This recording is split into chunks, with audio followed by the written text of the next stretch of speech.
Welcome to this explainer. Right now, we are jumping straight into the bizarre, highly discussed climax of the 2026 World Cup final. You've probably seen it. It is literally dominating everyone's feed.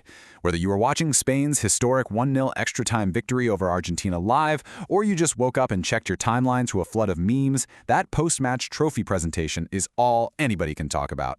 We're going to break down exactly what went down, the absolutely unprecedented environment that led up to it, and how the internet instantly turned a live broadcast anomaly into pure digital history. Okay, so let's kick things off with the meme of the day, because it honestly perfectly captures the surreal sight we all witnessed. Bro thinks he's on the team. It's so simple, right? But it instantly became the defining caption for that wild image of US President Donald Trump just refusing to leave Spain's championship podium. It was this incredibly awkward sequence. I mean, the whole world watched a political leader linger right in the absolute center of a team's crowning athletic achievement.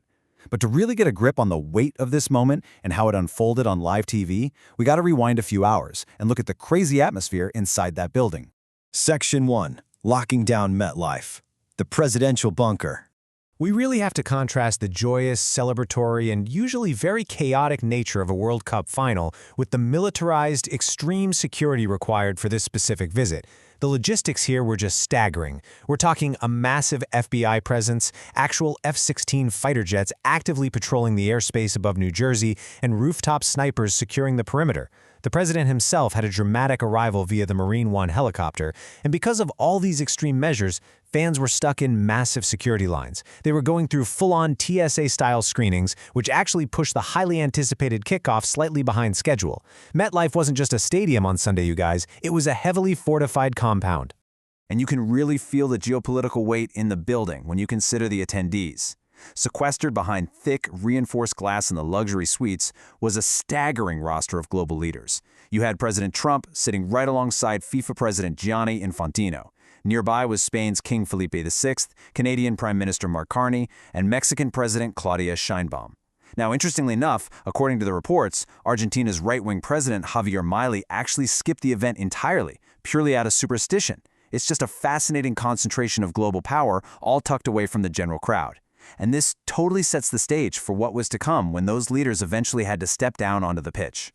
Because when it was finally time for the presentation ceremony that transitioned from the VIP box down to the pitch, it did not go smoothly. According to the White House pool report, the ambient crowd noise was hanging around 78 decibels. But the exact second President Trump and Gianni Infantino walked onto the field to present that trophy, that noise spiked to a thunderous 84 decibels of pure boos and jeers. Fans from both Spain and Argentina totally united in this highly vocal, really hostile reception that echoed through the entire stadium. It created an incredibly charged atmosphere right before the trophy lift. Section 2. Crashing the party. Mechanics of a photobomb. So the absolutely crucial point here is that this was not an isolated incident. If we look at the precedent, history literally repeated itself at the exact same stadium. Just 1 year prior, at the 2025 Club World Cup final at MetLife, President Trump was invited to present the trophy to Chelsea.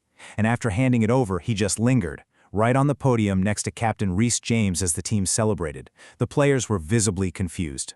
Fast forward to 2026, and we are looking at an identical scenario. Trump hands the trophy to Spain's Captain Rodri and once again anchors himself right there on the stage. To give you a real idea of what was going through the players' minds, we actually have a direct quote from Spain's Marc Cucurella. And amazingly, Cucurella plays for Chelsea too, which means he was actually up on that stage for both of these incidents. Recalling that 2025 Club World Cup, he noted that the players were explicitly told they couldn't lift the trophy until the president left the stage. Cucurella said, "We are all there waiting for him to leave, but the guy didn't want to leave, and on top of that, we looked at him and he said, 'Lift it up, I'll stay here.'" This hilarious inside perspective shows exactly what the Spanish players were bracing for this time around. Let's slow this down step by step and really look at the timeline of this 30-second breakdown. First, the medals are presented to both teams, which goes relatively smoothly. Then, Trump and Infantino hand that iconic golden trophy to Rodri. At this exact point, Infantino ducks away to the right. He is clearly trying to exit the frame so the team can have their big moment, right? He then attempts to quietly usher the president away with him, but Trump refuses to budge. He makes a slight motion, sure, but ultimately he stands his ground right on the edge of the celebrating squad. Infantino even jogs back over to make a final plea, but it's way too late. The gold confetti drops, the cup goes up in the air, and the U.S. president is permanently etched into the frame of Spain's historic victory photo. Section 3. The fallout. The internet reacts. Immediately, social media just started tearing apart the footage, hunting for political subtext in every single player interaction. For example, a massive debate erupted on TikTok over a video set to a really popular Cinnamon Toast Crunch beat. Users analyzed this one clip of the handshake line, and they were fiercely debating whether Spanish star Lamine Yamal deliberately snubbed Trump's handshake in a political protest, or if the video was just deceptively edited to look that way. The internet essentially turned into thousands of amateur detectives scrutinizing this brief little clip frame by frame. But, it wasn't all serious political analysis. A much lighter counter-narrative emerged too. While some were hunting for snubs, others were highlighting moments of pure comedy. Footage quickly leaked from the Spanish locker room, showing midfielder Mikel Merino joyously performing Trump's signature double-fisted rally dance as part of their victory celebrations.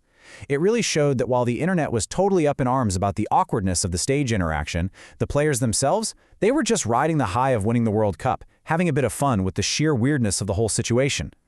But the overarching sentiment across all the platforms was captured perfectly by Reddit users. They were so quick to point out the absolute comedic absurdity of a world leader refusing to get out of the champion spotlight. One of the top comments brilliantly described Trump's lingering presence as having, and I quote, "let my baby have a piece of your cake" energy. I mean, it perfectly sums up that feeling of someone forcefully inserting themselves into a celebration that simply isn't theirs, looking maybe a little bit lost but totally determined to be in the photograph anyway. The timeline was absolutely flooded with rapid-fire roasts from viewers who tuned in to watch a football match and basically ended up getting a masterclass in awkward stage lingering. Another viral post joked, "Trump thinks the trophy is part of the executive orders at this point."